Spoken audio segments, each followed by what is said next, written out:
तो yes dear student, revision through question series में हम अब रिवीजन थ्रू डायग्राम करने जा रहे हैं। बहुत ही इंपॉर्टेंट डायग्राम लेकर आए हैं मॉलिक्यूलर बेसिस ऑफ इनहेरिटेंस के। देखिए जरा इसमें क्या है। सबसे पहला जो डायग्राम है वो डीएनए का है। डीएनए में आप देखिए दो साइड है, एक पे इधर 5 एंड खाली है तो ये 5 एंड साइड हो गई, फॉस्फेट होता है। दूसरा 3 एंड पे OH ग्रुप होता है, तो जो 3 एंड साइड है वहां OH होगा और 5 एंड पे क्या होगा, फॉस्फोरस होगा। दूसरी खास बात, ये जो पर्टिकुलर पार्ट है कहां से कहां तक, दिस वन पार्ट, ये पार्ट को हम क्या कहते हैं, इसको हम कहते हैं न्यूक्लियोटाइड। क्यों कहते हैं भाई, इसमें एक पेंटोज सुगर है, एक नाइट्रोजन बेस है और एक फॉस्फेट है, ठीक है ना। दो ये बॉन्ड बना रहे हैं, कौन कौन, फास्फोरस और ये कैसा बॉन्ड है, फास्फोएस्टर बॉन्ड।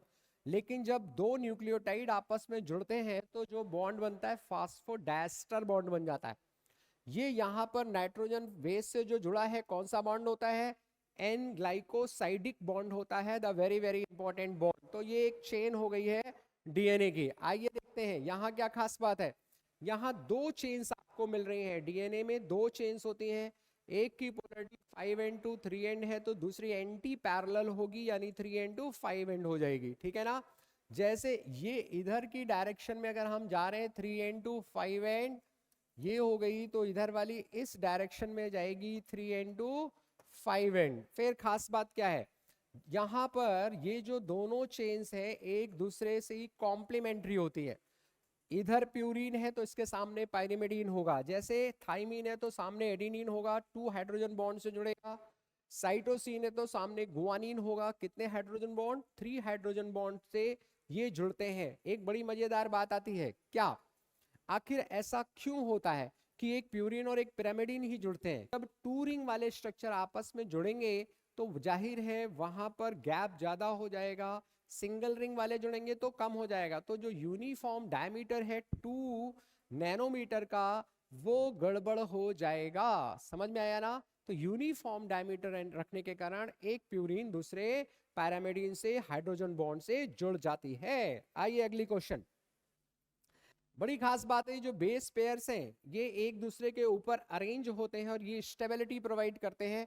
गुआनिन साइटोसिन से जुड़ेगा ट्रिपल हाइड्रोजन बॉन्ड से, एडिनिन थाइमिन से जुड़ेगा डबल हाइड्रोजन बॉन्ड से। आपको पता है कि जो चारगाफ रूल कहता है, चारगाफ रूल क्या कहता है बेटा, चारगाफ रूल कहता है purines is equal to pyrimidines. बहुत ही इंपॉर्टेंट पॉइंट, यानी कि A plus G is equal to T plus C. समझ में आया, यानी A by T is equal to 1 और G by C is equal to 1। Clear, जितना गुआनिन होगा उतना ही साइटोसिन होगा, जितना एडिनिन होगा उतना ही थाइमिन होगा एक डबल स्टैंडर्ड डीएनए में। तो किसी का भी कोई अमाउंट दे दिया उन्होंने, मान लो आपको बोल दिया कि बेटा 20% एडिनिन है, अब बताओ साइटोसिन कितना होगा। तो सीधी सी बात है, एडिनिन 20% है तो थाइमिन भी 20% होगा, बचा कितना 60%। तो जाहिर है साइटोसिन 30% हो जाएगा और गुआनिन भी कितना हो जाएगा 30%। तो इस तरह के क्वेश्चन भी आपको नीट में मिल सकते हैं। फिर ध्यान दीजिए, this is the central dogma of molecular biology. किसने दिया था, क्रिक ने दिया था। क्या बताया, डीएनए से डीएनए बनता है रेप्लिकेशन से। यूनिफॉर्म सेंट्रल डॉगमा का मतलब क्या है कि ये जो फ्लो ऑफ इंफॉर्मेशन है वो एक डायरेक्शन में होती है। तो डीएनए से डीएनए रेप्लिकेशन, डीएनए से एमआरएनए बना, प्रोसेस ट्रांसक्रिप्शन, और एमआरएनए से फिर प्रोटीन बन जाती है, ट्रांसलेशन हो जाता है। रिवर्स सेंट्रल डॉगमा में क्या होगा, आप जानते हो उसे टेमिनिज्म बोला जाता है, उसमें आरएनए से डीएनए बन जाता है रिवर्स ट्रांसक्रिप्टेज एंजाइम की प्रेजेंस में। Then very very important question, ये देखिए बीड लाइक स्ट्रक्चर जो नजर आ रहे हैं यहाँ इलेक्ट्रॉन माइक्रोस्कोप में, ये क्या है, न्यूक्लियोसोम्स हैं। एक न्यूक्लियोसोम जब हम देखते हैं तो इसमें कोर ऑफ हिस्टोन प्रोटीन होता है, किसका किसका, H2A, H2B, H3 और H4। इन चारों के दो दो मॉलिक्यूल होते हैं, तो ऑक्टामर का कोर हो गया लगभग, और इस पे ये जो डीएनए है लगभग 200 बेस पेयर का डीएनए जुड़ता है, और बाहर की तरफ इनको जोड़ने वाला कौन होता है, H1 histone. Histone is a very very important protein, आपको पता ही है ना, बेसिक प्रोटीन है ये। बेसिक अमीनो एसिड इसमें होते हैं। क्लियर? तो बहुत ही इंपॉर्टेंट क्वेश्चन यहां से ये बनता है। आइए, this is the very important diagram. कौन सा मॉडल है, याद आया? हाँ भाई, blender experiment, unequivocal proof that DNA is a genetic material. ये यहां से निकल आया हर्शे एंड चेस के एक्सपेरिमेंट से। इन्होंने क्या किया, एक बैक्टीरिया में रेडियो एक्टिव सल्फर लिया। जाहिर है जब रेडियो एक्टिव सल्फर है तो रेडियो एक्टिविटी किस में आएगी, प्रोटीन में आएगी। दूसरे में इन्होंने रेडियो एक्टिविटी फास्फोरस में ली, और वो फास्फोरस किसका पार्ट बनेगा, डीएनए का। तो एक वायरस में तो डीएनए रेडियो एक्टिव था, दूसरे में प्रोटीन। अब क्या किया, इन्फेक्शन करवाया। ये सीक्वेंस भी बेटा पूछा जा सकता है। तो इन्फेक्शन, ब्लेंडिंग और सेंट्रीफ्यूगेशन, ब्लेंडर, किचन ब्लेंडर से ब्लेंडिंग करवा के इसको सेपरेट किया, फिर सेंट्रीफ्यूगेशन करके देखते हैं तो इसमें no radio activity detected in cell. क्यों? क्योंकि रेडियो एक्टिव तो हमारा क्या था, सल्फर था, प्रोटीन थी, और protein is not a genetic material. जबकि दूसरे वाले में radio activity detected in cell, यानी कि जो बैक्टीरियोफेज का जेनेटिक मटेरियल है वो एंटर कर गया, यानी इन्फेक्शन करा है किसने, डीएनए ने। क्योंकि डीएनए ही है, फास्फोरस डीएनए में पाया जाता है। तो इससे फाइनली प्रूफ हो गया कि DNA is the genetic material. Clear? पहली बार किसने बताया था DNA is the genetic material? Avery MacLeod McCarty ने बताया था। किसके बेस पे? ग्रिफिथ एक्सपेरिमेंट जो ग्रिफिथ साहब ने किया था, उन्होंने बताया था न्यूमोकोकस निमोनी पे काम करके कि भाई कोई एक ट्रांसफॉर्मिंग सब्सटेंस है जो रेस्पॉन्सिबल है आर स्ट्रेन बैक्टीरिया को एस स्ट्रेन बैक्टीरिया में कन्वर्ट कर देता है, and that is the genetic material. But उसका बायोकेमिकल नेचर नहीं बता पाए।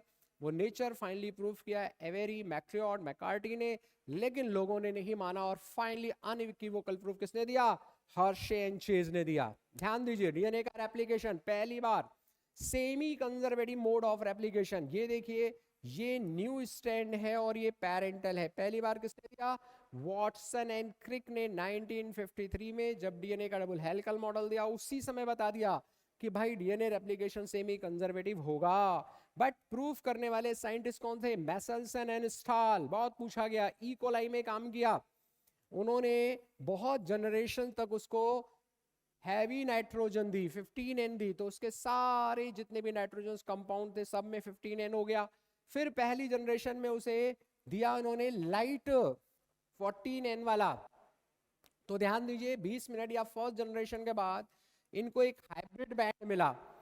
40 मिनट बाद क्या होगा, अब इनको दो बैंड मिल गए, एक लाइट और एक हाइब्रिड। बहुत ही इंपॉर्टेंट क्वेश्चन है बेटा, ध्यान दो। ये जीरो जनरेशन है। जब आप पहली जनरेशन में आते हो तो आपको दो डीएनए मिलते हैं, और दोनों ही डीएनए कैसे होते हैं, हाइब्रिड होते हैं। ध्यान रखना, अगली जनरेशन में जब आप जाओगे सेकेंड जनरेशन में, तो अब क्या हो जाएगा, अब डीएनए का नंबर हो जाएगा 4, यानी डीएनए तो हो गए 4, लेकिन अब हाइब्रिड और लाइट कितने होंगे, तो ध्यान दीजिए, अब इस 4 में 2 हाइब्रिड होंगे और 2 लाइट होंगे। अब अगर मैं इसको और आगे बढ़ा दूं, थर्ड जनरेशन में कितना हो जाएगा बेटा, तो 8 डीएनए हो जाएगा, और इस 8 डीएनए में भी हाइब्रिड वाला हमेशा 2 रहेगा, और 6 कैसे हो जाएंगे, लाइट। समझ में आ गया ना बात? यानी अगली जनरेशन में भी जब आप जाओगे तो हाइब्रिड अब हर जनरेशन में 2 ही मिलेगा, उससे ज्यादा नहीं मिलेगा, और जितने मिलेंगे वो सब लाइट वाले मिलते जाएंगे। तो कई तरह के क्वेश्चन इसमें 40 मिनट बाद, 60 मिनट बाद, 80 मिनट बाद, 100 मिनट बाद, 120 मिनट बाद, कुछ भी एग्जामिनर पूछ सकता है, उसके लिए बिल्कुल तैयार रहना। देन नेक्स्ट पॉइंट आता है, जब हम डीएनए रेप्लिकेशन की बात करते हैं तो ये प्रोसेस जो है दो तरह से होता है। एक स्टैंड पे कॉन्टिन्यूअस है, दूसरे पे डिसकॉन्टिन्यूअस सिंथेसिस होती है। जिस पे कॉन्टिन्यूअस है वो टेम्पलेट 3n to 5n होता है, दूसरा 5n to 3n वाला होता है। लेकिन एक बात, यहां पर छोटे छोटे सेगमेंट बनते हैं, और इनको कौन जोड़ता है भाई, इनको जोड़ता है लाइगेज एंजाइम। इन सेगमेंट्स को क्या कहा जाता है, ओकाजाकी फ्रेगमेंट्स कहा जाता है। तो यहां कॉन्टिन्यूअस, यहां डिसकॉन्टिन्यूअस, तो डीएनए का रेप्लिकेशन कैसा है, सेमी डिसकॉन्टिन्यूअस। ठीक, चलो आगे बढ़ते हैं। वेरी वेरी इंपॉर्टेंट डायग्राम पूछा जा सकता है। ये ट्रांसक्रिप्शन यूनिट है बेटा। यहां देखिए आप, प्रमोटर लगा हुआ है, यहां से ट्रांसक्रिप्शन शुरू होता है।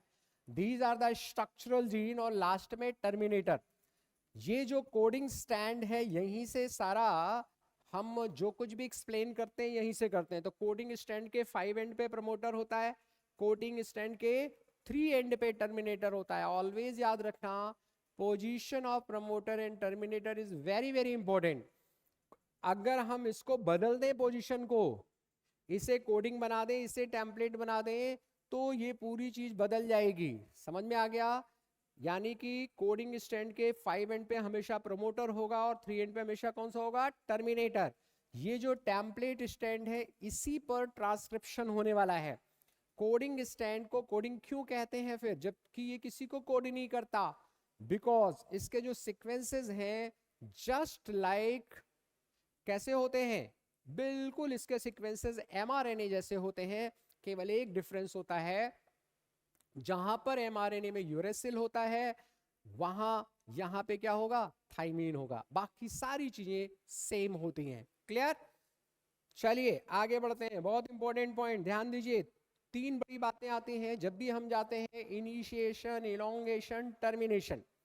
इनिशिएशन के लिए भी सारे में एक ही एंजाइम काम करता है। कौन? RNA polymerase. लेकिन सिग्मा फैक्टर की प्रेजेंस में ये इनिशिएशन करता है, रो फैक्टर की प्रेजेंस में ये टर्मिनेशन करता है, और अकेले केवल क्या कर सकता है? इलोंगेशन। यानी आरएनए पॉलीमरेज अकेले केवल इलोंगेशन कर सकता है। इनिशिएशन के लिए इसे सिग्मा फैक्टर या इनिशिएटिंग फैक्टर चाहिए, टर्मिनेशन के लिए रो फैक्टर चाहिए। वेरी इंपॉर्टेंट क्वेश्चन है, मिलने की पूरी पॉसिबिलिटी बनती है। और एक मजेदार बात, प्रोकैरियोट में एक और खास बात होती है, डीएनए का यहां पर आप ट्रांसक्रिप्शन और ट्रांसलेशन, जब इस डीएनए पे ट्रांसक्रिप्शन चल रहा है उसी समय यहां पर ये राइबोसोम जुड़ सकता है और ट्रांसलेशन हो सकता है, क्योंकि दोनों एक ही जगह होता है। कोई यहाँ न्यूक्लियोप्लाज्म और साइटोप्लाज्म जैसी चीज नहीं है। क्लियर? आइए, यूकैरियोट में ऐसा नहीं होता। यूकैरियोट में आपको पता है क्या होता है? वहां पर आपको मिलते हैं स्प्लिट जीन। स्प्लिट जीन मतलब एक्सॉन और इंट्रॉन। ध्यान देना, ये एक्सॉन है, ये एक्सॉन है। एक्सॉन फंक्शनल पार्ट होता है, इंट्रॉन इंटरवीनिंग पार्ट है जो फंक्शन नहीं करता। तो हमें क्या करना होगा? इंट्रॉन को निकालना होगा, एक्सॉन को डिफाइंड ऑर्डर में जोड़ना होगा। That process is termed as splicing. ध्यान दीजिए, तो सबसे पहले इस 5 एंड पे 5 मिथाइल ग्वानोसिन ट्राइफॉस्फेट की कैप लगती है। That process is termed as capping. इसी तरह से पॉली ए टेल जुड़ती है 3 एंड पे, इसे बोलते हैं पॉली एडिनाइलेशन। टेम्पलेट फ्री यानी टेम्पलेट इंडिपेंडेंट मैनर में एडिनाइलिक एसिड यहां पर जुड़ते चले जाते हैं। फाइनली ये स्प्लाइसियोसोम बना और स्प्लाइसिंग हो गई, इंट्रॉन अलग हो गया और सारे जो एक्सॉन थे वो एक्सॉन जोड़ दिए गए, and now this RNA becomes mRNA. तो सर ये वाला कौन सा आरएनए है? तो इसको हम लोग हेट्रोजीनस आरएनए बोल सकते हैं या प्रिकर्सर ऑफ एमआरएनए बोल सकते हैं। अब ये जो मैसेंजर आरएनए है ये मूव करके न्यूक्लियोप्लाज्म से साइटोप्लाज्म में जाएगा जहां प्रोटीन सिंथेसिस होगी। लेकिन पढ़ेंगे कैसे? है ना भाई, क्योंकि डीएनए में तो न्यूक्लियोटाइड सीक्वेंस है और उसके कॉम्प्लीमेंट्री बेस पेयर से हमने ट्रांसक्रिप्शन कर लिया, पर ट्रांसक्रिप्शन में जो आरएनए है उसमें 4 नाइट्रोजन बेस हैं। अमीनो एसिड के लिए 20 अमीनो एसिड है प्रोटीन में। तो अब 4 और 20 का रिलेशन क्या है? तो बहुत बड़ी बात ट्रिपलेट कोडॉन की बताई गई। ठीक है ना भाई? ट्रिपलेट कोडॉन से जॉर्ज गैमो ने बताया कि कोडॉन ट्रिपलेट होता है। फिर इसमें और रिसर्च आई और हरगोविंद खुराना का योगदान आया, आर्टिफिशियल टीआरएनए बनाया उन्होंने। ठीक है ना? फिर यहीं पर नीरनबर्ग एंड मैथाई का नाम आता है जिन्होंने आर्टिफिशियल सिंथेसिस की। यहीं पर अब आप देखिए कि इसको हम कैसे, सेवेरोकोवा का भी नाम ले लूंगा, सेवेरोकोवा एंजाइम उन्होंने लिया और आर्टिफिशियल सिंथेसिस की उन्होंने। तो ध्यान दीजिए, ये बहुत ही इंपॉर्टेंट है। This is the first base, this is the second base and this is the third base. ये है यहाँ AUG इनिशिएशन कोडॉन है, UGC ट्रिप्टोफैन है। केवल यही 2 ऐसे हैं जिनके लिए सिंगल कोडॉन है, याद रखना बेटा। These are very very important. UAA, UAG और UGA ये 3 नॉनसेंस कोडॉन है। तो टोटल 64 कोडॉन है। 64 कोडॉन में 3 जो है वो नॉनसेंस है और 61 कोडॉन किसी ना किसी अमीनो एसिड को कोड करते हैं। यूनिवर्सल है, मोस्ट ऑफ द ऑर्गेनिज्म में सेम मीनिंग है, केवल कुछ एक्सेप्शंस को छोड़ दीजिए तो। कॉमा लेस है, कोई पंक्चुएशन नहीं है। तीसरी खास बात, डिजेनरेसी पाई जाती है, मतलब एक जो अमीनो एसिड है वो एक से ज्यादा कोडॉन से भी कोड हो सकता है। ध्यान रखिएगा, इस प्रोसेस को बोलते हैं डिजेनरेसी। कोडॉन ओवरलैप नहीं करते हैं, नॉर्मली 5x174 में करते हैं, दैट इज एक्सेप्शन। क्लियर? तो ये टेबल भी बेटा बहुत इंपॉर्टेंट है, आपको याद करनी पड़ेगी, क्वेश्चन डायरेक्ट आता है। फिर देखो ये mRNA है, 5 एंड से 3 एंड की तरफ जब हम जाते हैं तो AGU इस तरह से हमको कोडॉन मिलते हैं। लेकिन ये देखिए tRNA का 2D मॉडल कैसा होता है, जल्दी से बताओ। Clover leaf like 3D model inverted L होता है, ठीक है ना। तो यहां पर देखिए ये एक इसमें अमीनो एसिड बाइंडिंग साइड है और इसी के जस्ट अपोजिट ये एंटीकोडॉन है। तो एंटीकोडॉन इस डायरेक्शन में हम रीड करते हैं। देखो ये भी 5 एंड टू 3 एंड हो गया। तो हमेशा याद रखना, कोई भी क्वेश्चन पूछा जाए इस तरह का कि इस कोडॉन का एंटीकोडॉन क्या होगा, तो याद रखना हमेशा इसको 5 एंड टू 3 एंड डायरेक्शन में रीड करना है बस। देखो जैसे ये UAC है तो एंटीकोडॉन क्या हो गया, GUA हो गया। That's a very important point, याद रखना बच्चे।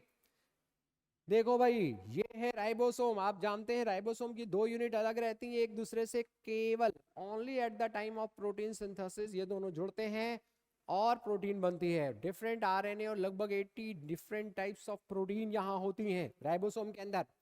स्मॉल यूनिट है, ये लार्ज सब यूनिट। लार्ज सब यूनिट में 2 बड़ी साइड होती है, एक तो आप ये देखिए ये पेप्टाइड साइड है और ये दूसरी एक्सेप्टर साइड है। एक्सेप्टर साइड और पेप्टाइड साइड के बीच में जैसे ही ये अमीनो अम्ल आते हैं, है ना, इन ये एनर्जेटिकली फेवर्ड होती है रिएक्शन, तुरंत बॉन्ड बन जाता है। लेकिन इसकी कैटालिसिस करने के लिए जो यहाँ पर लार्ज सब यूनिट ऑफ राइबोसोम में बड़ा RNA होता है, वो कैटालिसिस की तरह काम करता है, कैटालिस्ट की तरह काम करता है, पेप्टिडिल सिंथेटेज एंजाइम की तरह काम करता है। तो ये भी एक राइबोजाइम है, याद रखना। चलिए इस तरह से प्रोटीन सिंथेसिस हो गई। अब आता है लैक ऑप्रोन, कैसे कैसे रेगुलेशन होता है। तो बेटा प्रोकैरियोट में मेन जो रेगुलेशन है वो ट्रांसक्रिप्शन के समय है, बाकी ट्रांसलेशन में भी हो सकता है। यूकैरियोट में 4 जगह हो सकता है, कहां कहां, ट्रांसक्रिप्शन पे, स्प्लाइसिंग के समय, transfer of mRNA from nucleus to cytoplasm और चौथा ट्रांसलेशन। तो ध्यान दो, जैकब एंड मोनार्ड ने ये कॉन्सेप्ट दिया लैक ऑप्रोन का और आपको बताया। तो लैक ऑप्रोन में देखो इंड्यूसर की एब्सेंस में क्या होता है, ये जो रिप्रेसर बन रहा है लगातार कॉन्टिन्यूअस, ये इससे जुड़ जाता है और ये जो स्विच है ऑपरॉन का ऑफ हो जाता है। ऑन कब होगा, जब इंड्यूसर आएगा, जब इंड्यूसर इससे जुड़ जाएगा ये फ्री हो जाएगा और फिर यहाँ पर RNA पॉलीमरेज एंजाइम आ जाएगा और इन सब का, ये कैसा है पॉलीसिस्टोनिक mRNA, इन सब का क्या हो जाएगा, ट्रांसक्रिप्शन और फिर ट्रांसलेशन और 3 वेरी इंपॉर्टेंट एंजाइम बन जाएंगे। क्या क्या, बीटा गैलेक्टोसाइडेज क्या करेगा, लैक्टोज को ग्लूकोज गैलेक्टोज में ब्रेक कर देगा, परमीएज परमेबिलिटी बनाता है लैक्टोज की और ट्रांसएसिटाइलेज ट्रांसफर करता है। तो एक तरह से ये फीडबैक मैकेनिज्म भी है, यानी जब, याद रखो, जब लैक्टोज आएगा तभी ये ऑन होना है, तो इसलिए इसको इंड्यूसिबल ऑपरॉन कहते हैं। कौन सा ऑपरॉन, इंड्यूसिबल। नॉर्मली कैसा रहता है, ऑफ रहता है। ऑन कब होता है, जब इसका इंड्यूसर आता है। Human genome project, mega project है ना भाई, 1990 से लेकर 2003 तक चला, 13 ईयर चला इस प्रोजेक्ट को। मेगा प्रोजेक्ट क्यों बोलते हैं, पर बेस $3 आ रहे हैं और आप जानते हैं नंबर ऑफ बेसिस कितने हैं, तो मल्टीप्लाई करोगे तो कितना ज्यादा खर्चा आ रहा है। डेटा जो आ रहा है, अगर एक पन्ने में हम 1000 लेटर्स लिखें, ऐसे 1000 पेजेस की 3300 बुक्स चाहिए, तो बहुत बड़ा डाटा है। तो भाई यहाँ पर एक साइंस डेवलप हुई और उस साइंस को बोलते हैं बायो इन्फॉर्मेटिक्स। बहुत ज्यादा तो इन डायग्राम से क्लियर नहीं है बेटा, जहां पर 2 मेथड उन्होंने यूज किए, एक एक्सप्रेस सीक्वेंस टैग और दूसरा सीक्वेंस एनोटेशन, जो कि ब्लाइंड अप्रोच थी। पहले सब हमने सीक्वेंसिंग कर ली और फिर पता लगाया उसका फंक्शन क्या है। तो ये 2 बहुत इंपॉर्टेंट चीजें हैं, आपको याद रखनी है। आइए लास्ट पॉइंट में पहुंचते हैं, तो DNA फिंगरप्रिंटिंग की बात आती है। एलेक्स जेफरी ने डीएनए फिंगरप्रिंटिंग की बात की। उन्होंने बताया कि साहब जी डीएनए में पॉलीमॉर्फिज्म है, दो तरह के आप जानते हैं डीएनए में, सैटेलाइट डीएनए है, एक माइक्रो सैटेलाइट है, दूसरा मिनी सैटेलाइट। माइक्रो सैटेलाइट किस काम में यूज होता है? जीन मैपिंग में काम आता है। मिनी सैटेलाइट कौन है? वीएनटीआर, वही बहुत इंपॉर्टेंट है और वो हम यूज करते हैं उसका डीएनए फिंगरप्रिंटिंग में।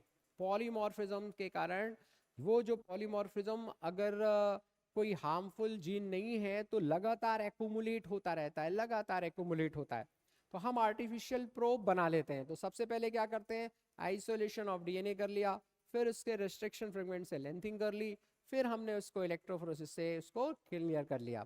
फिर क्या करेंगे? फिर जो बैंड आते हैं उन बैंड को हम ब्लॉटिंग कर देते हैं। कहाँ पर ब्लॉटिंग करते हैं? नायलॉन या नाइट्रोसेलुलोज की शीट पर कर देते हैं। उसके बाद हाइब्रिडाइजेशन किया, और हाइब्रिडाइजेशन करने के बाद फिर हम उसकी स्टडी कर लेते हैं एक्सरे के अंदर। ठीक है ना भाई?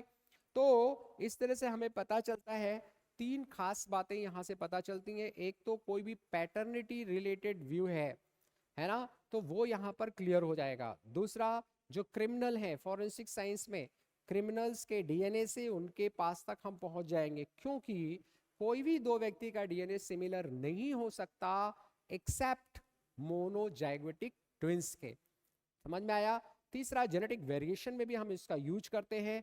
पीसीआर से हम इस टेक्निक को और ज्यादा एनहेंस कर सकते हैं। तो इस तरह से शॉर्ट में मैंने ये पूरा चैप्टर डायग्रामेटिक व्यू से लिया है। Very very important topic, molecular basis of inheritance.